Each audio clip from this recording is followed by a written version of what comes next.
What if I told you that the entire positive psychology movement, the one that's taken over self-help books, corporate coaching, and even university curriculums, was built on a fundamental misunderstanding of what happiness actually is? And what if the real science behind well-being was buried decades ago by a researcher whose name you definitely know, but whose actual work almost nobody has read? I'm about to take you through one of the most successful marketing campaigns in modern psychology. And trust me, by the end of this, you'll never look at a motivational Instagram post the same way again. Let's start with a number: $40 million. That's how much money flowed into creating what we now call positive psychology back in the late 1990s. The main architect, Martin Seligman, who became president of the American Psychological Association and had a vision: create a new psychology that focused on the positive aspects of human experience rather than just treating mental illness. Sounds reasonable, right?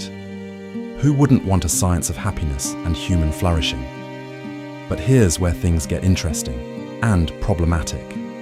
Seligman's background was in experimental psychology. He's famous for studying something called learned helplessness in dogs. The experiments were brutal, but revealing. Dogs that couldn't escape electric shocks eventually stopped trying, even when escape became possible. They had learned to be helpless. Seligman saw depression in humans through this same lens. If you could just show people a way out, they'd take it. But here's the massive logical leap that created an entire industry. Seligman took results from controlled laboratory experiments with animals and applied them directly to the infinitely more complex reality of human society.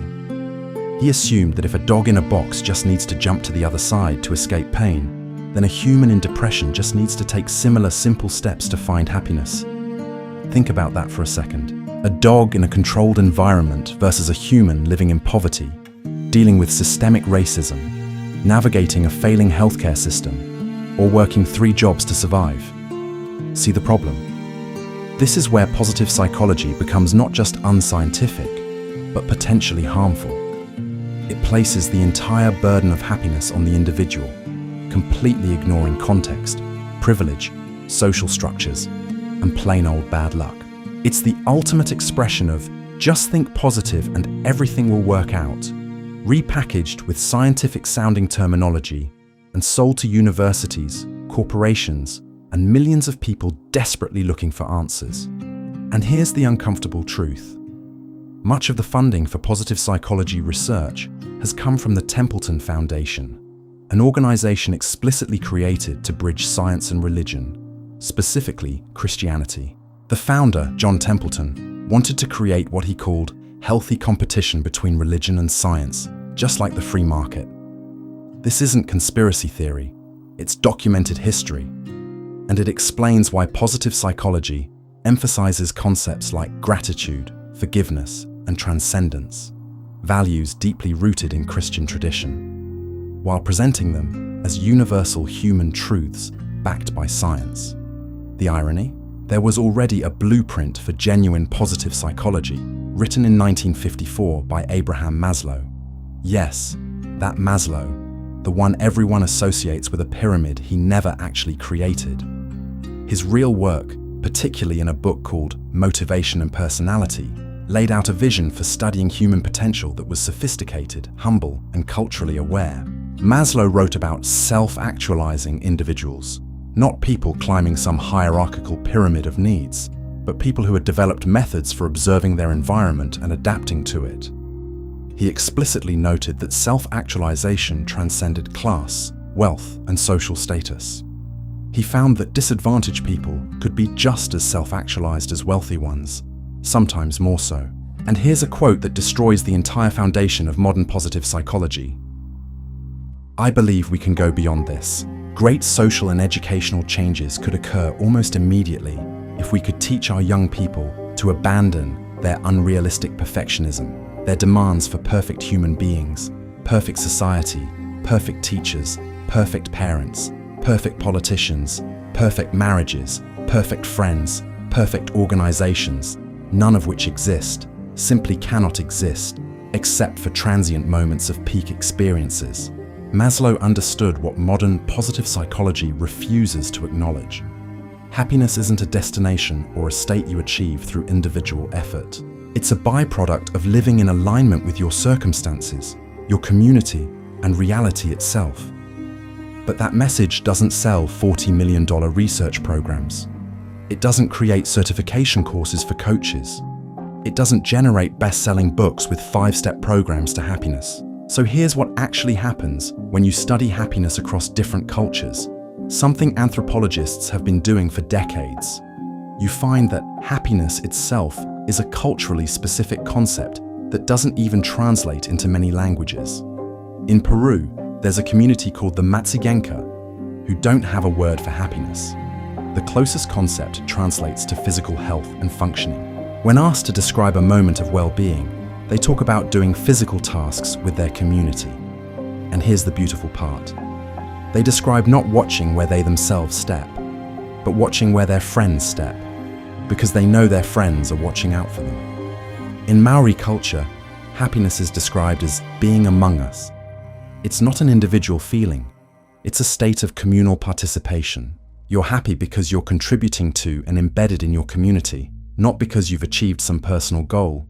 This completely obliterates the Western individualistic model of happiness that positive psychology sells, and it reveals something crucial. When positive psychology claims to be studying universal human flourishing, it's actually just repackaging middle-class Western Christian values and calling them science. The real science of well-being would be interdisciplinary. It would involve anthropology, sociology, economics, neuroscience, and yes, psychology. But psychology focused on developing rigorous methods, not on promoting ideologies. It would acknowledge that your ability to choose happiness is fundamentally limited by your circumstances, your access to resources, and the social structures you're embedded in. It would recognize that sometimes the most psychologically healthy response to an unjust situation is anger, not gratitude. That sometimes you can't positive think your way out of poverty, discrimination, or systemic oppression. That telling someone their depression is just a matter of choosing better thoughts is not just useless, it's cruel. The French philosopher Jean-François Lyotard predicted this in 1977. He saw that in postmodern society, every form of knowledge would try to become common sense, to infiltrate culture without being attributed to any source. That's exactly what positive psychology has done. You hear its principles in corporate meetings, in medical advice, in social media posts, in TV shows, all disconnected from their source, all presented as obvious truths rather than contested claims. Martin Seligman succeeded brilliantly at making positive psychology into common sense. But common sense isn't the same as truth, and popularity isn't the same as validity. So where does this leave us? Should we abandon any attempt to study well-being scientifically? Absolutely not. But we need to start over with humility, with genuine curiosity about how different people in different circumstances experience and create meaning in their lives. We need to stop looking for universal recipes and start developing better methods for understanding context. We need psychologists trained in rigorous observation and analysis, not in promoting specific value systems. We need to acknowledge that happiness, if it exists at all, is a byproduct of doing meaningful things in community with others, not a goal to be achieved through individual effort and positive thinking. And maybe most importantly, we need to rescue the actual insights from researchers like Maslow, whose work has been distorted beyond recognition. Because buried in those old texts is something actually valuable, the recognition that human potential is real, that growth is possible, but that it happens in relationship with others and with reality, not in isolation through sheer force of positive thought.